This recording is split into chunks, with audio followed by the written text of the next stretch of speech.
بسم اللہ الرحمن الرحیم۔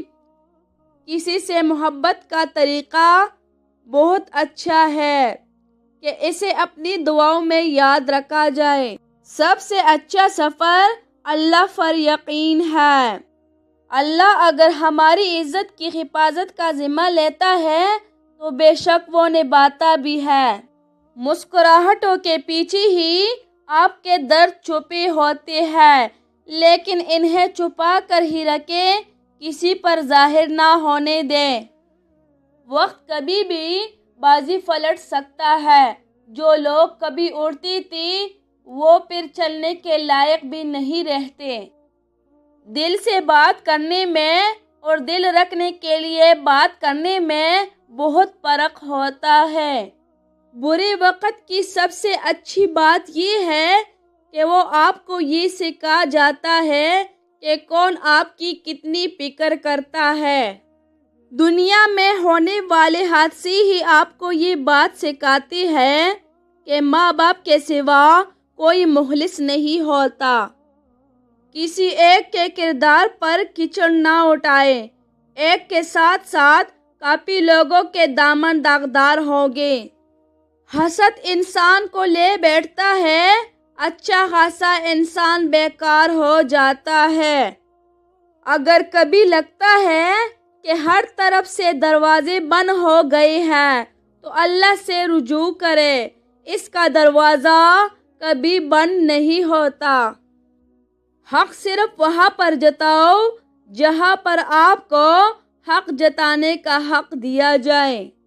سب سے بڑی جنگ تنہا بیٹھا شخص اپنے خیالات سے لڑتا ہے۔ اگر آپ کی وجہ سے کوئی رب سے جڑ گیا تو یہی آپ کی اصل کامیابی ہے۔ کوئی تم سے یہ دو چیزیں مانگے تو سمجھ جانا اس کا پیار سچا ہے۔ نمبر 1، تمہارا وقت۔ نمبر 2، جیون بھر کے لیے تمہارا ساتھ۔ اس دن تمہاری ساری پریشانیاں ختم ہو جائے گی جب تمہیں یہ یقین ہو جائے گا کہ ہر کام اللہ کی مرضی سے ہوتا ہے۔ 4 چیزوں میں شرم کبھی محسوس نہ کرو۔ نمبر 1، غریب دوست میں شرم محسوس نہ کریں کیونکہ دوستی کا سٹیٹس نہیں ہوتا۔ نمبر 2، بوڑھے والدین میں شرم محسوس نہ کریں کیونکہ آج آپ جو کچھ بھی ہیں انہی کی وجہ سے ہے۔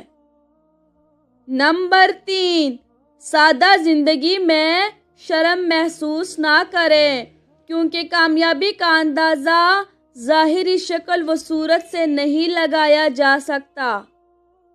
نمبر 4، پرانے کپڑوں میں شرم محسوس نہ کریں کیونکہ آپ کے کپڑے آپ کی صلاحیتوں کو ڈیفائن نہیں کرتے۔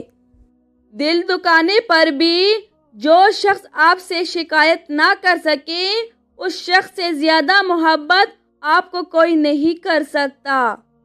چیخ و پکار انسان کے وقار میں کمی کا باعث بنتی ہے۔ لوگوں کو اپنی خاموشی سے خوفزدہ کرنا سیکھو۔ کتنے لوگوں کی زندگیوں پر فرق پڑے گا آپ کے مرنے کے بعد؟ اکیلے بیٹھ کر خود سے سوال کریں۔ 7 لوگوں کے سامنے 7 باتوں سے پرہیز کرو۔ نمبر 1، غریب لوگوں کے سامنے اپنی دولت کی باتیں نہ کرو۔ نمبر 2، بیمار کے سامنے اپنے صحت و تندرستی کا قصیدہ نہ پڑھو۔ نمبر 3، کمزور کے سامنے اپنے طاقت کا اظہار نہ کرو۔ نمبر 4، قیدی کے سامنے اپنے آزادی پر فخر نہ کرو۔ نمبر 5، رنجیدہ افسردہ کے سامنے اپنے خوشحالی کا اظہار نہ کرو۔ نمبر 6، بے اولادی کے سامنے اپنی اولاد کی جلوہ نمائی سے پرہیز کرو۔ نمبر 7، یتیم کے سامنے اپنے ماں باپ کی گفتگو سے پرہیز کرو۔